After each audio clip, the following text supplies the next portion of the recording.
नमस्कार दोस्तों, हमारे चैनल पर आप लोग का बहुत बहुत स्वागत है।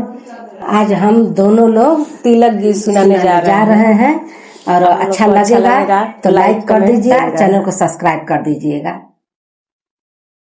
नीचे हाई धरती ऊपर भारत माता जी, काली माई चरनिया छुई के बाबू बैठे चौके जी, काली माई चरनिया छुई के बाबू बैठे चौके जी, काली माई चरनिया छुई के।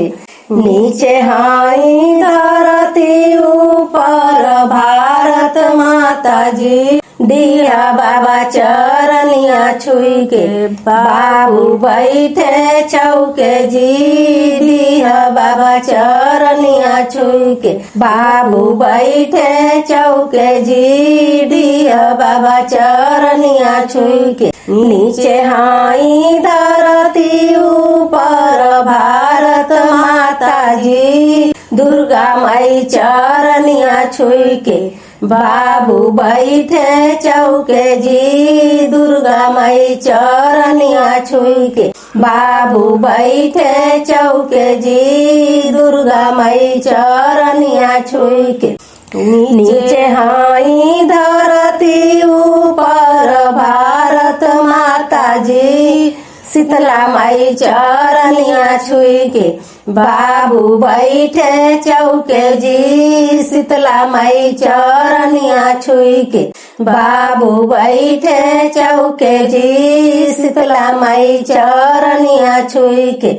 नीचे हाई धरती ऊपर भारत माता जी, हनुमान बाबा चरनिया छुई के बाबू बैठे चौके जी, हनुमान बाबा चरनिया छुई के बाबू बैठे चौके जी, हनुमान बाबा चरनिया छुई के।